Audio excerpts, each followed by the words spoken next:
Ah, young love. Teenage love stories are usually about awkward confessions, cringe poems, and lots of staring at your crush from across the classroom. But Whisper of the Heart? Oh no, this one gives you romance, cats, violins, and life crises at the age of 14. Buckle up. This is Studio Ghibli's version of How to Ruin Your GPA While Falling in Love. We meet Shizuku, a girl whose biggest flex is reading her way through the library instead of, studying for actual schoolwork. But there's a plot twist. Every book she picks up was checked out before by the same guy, Seiji Amasawa. Either this boy is her soulmate or he's running the nerdiest background check in history. Shizuku then sees a cat. Not just any cat.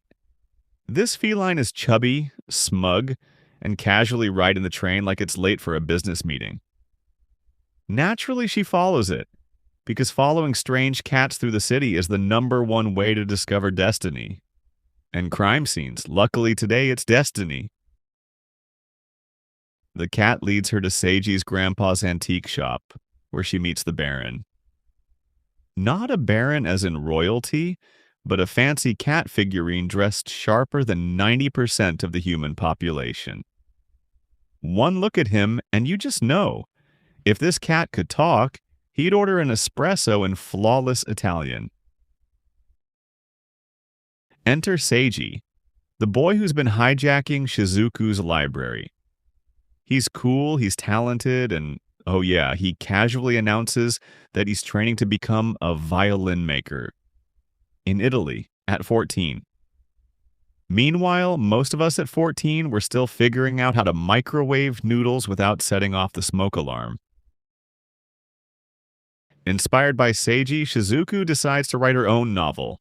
Because what screams teenage rebellion louder than locking yourself in your room and speed writing a 200-page book about a cat statue? Forget sneaking out at night, this girl sneaks into Microsoft Word.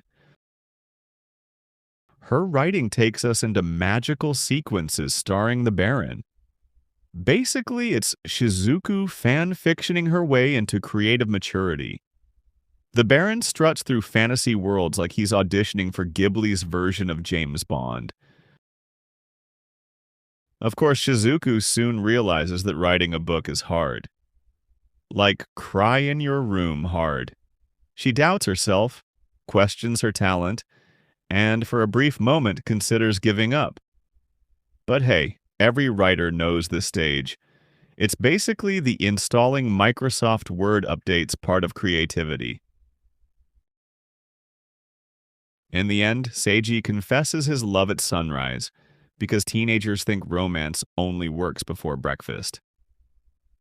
Shizuku says yes, but also learns a bigger lesson. Dreams take work, but that's what makes them worth chasing. The credits roll and we're left with the moral of the story. If you ever see a cat on the train, follow it.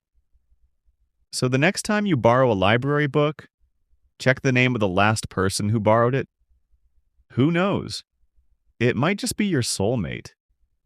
Or, a 50-year-old man named Bob. Either way, destiny works in mysterious and sometimes weird ways.